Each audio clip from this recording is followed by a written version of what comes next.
मीठू और कौरा। प्यारे बच्चों, मीठे मीठे आम खाना तो सबको अच्छा लगता है ना।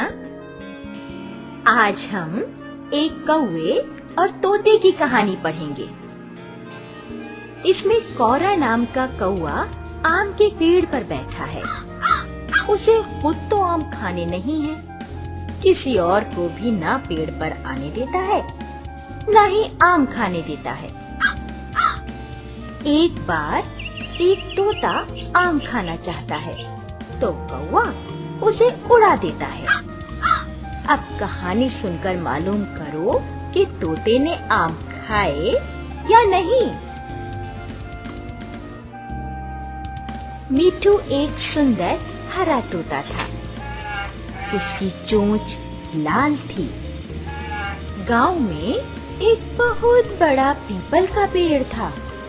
उसकी घनी डालियों पर उसने अपना घर बनाया था। एक दिन वह जंगल के ऊपर उड़ रहा था। उसने नीचे देखा तो उसे एक आम का पेड़ दिखाई दिया। मीठू को आम बहुत अच्छे लगते थे। पेड़ पर उसने एक पीला पका हुआ आम देखा। अरे वाह, इतना अच्छा आम!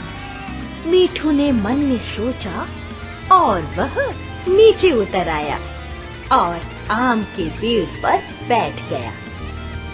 जैसे ही उसने खाने के लिए आम को पकड़ा, वैसे ही एक तीखी आवाज सुनाई दी।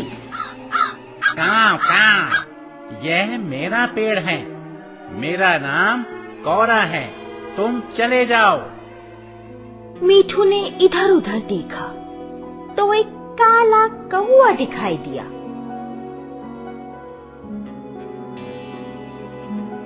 मीठू कौवे को देखकर डर गया। काव काव, चले जाओ, चले जाओ। मीठू घबराकर उड़ गया। उसे बहुत बुरा लगा। इतना रसीला और मीठा आम वह खा न सका।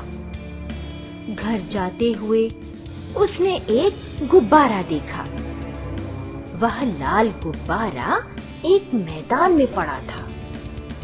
मीठू कुछ सोचकर वहीं रुक गया। उसने चोंच से गुब्बारे को उठाया। फिर वह दोबारा आम के पेड़ पर गया।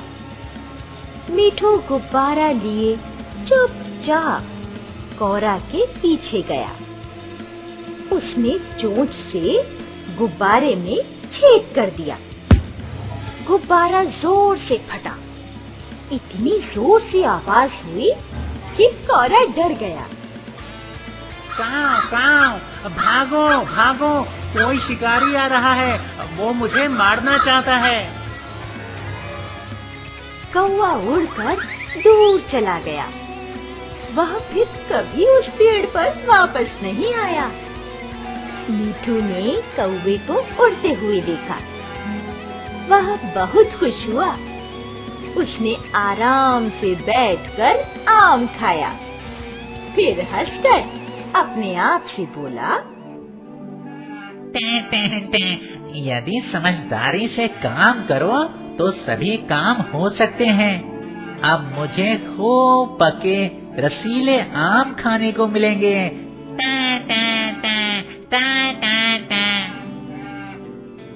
तो देखा बच्चों, मीठू तोते को अपनी सूझबूझ से खूब मीठे और रसीले आम खाने को मिल गए। मुंह में पानी आ गया ना। तो मुश्किल आने पर घबराना नहीं। सोच समझकर उपाय ढूंढने में ही बुद्धिमानी है। मिल बांट कर ही किसी चीज का उपयोग करना चाहिए। केवल अपने बारे में ही सोचना ठीक नहीं है बच्चों। अब इस पाठ के कुछ शब्दों को कैसे बोलते हैं, ध्यान से सुनो। एक बिंदु लगाने से बोलने में अंतर आ जाता है। तो शुरू करें। सुंदर, जंगल, गांव, काऊ काऊ, हंसकर, आवाज, जोर, तीखी, गुब्बारा, समझदारी। समझ गए बच्चों?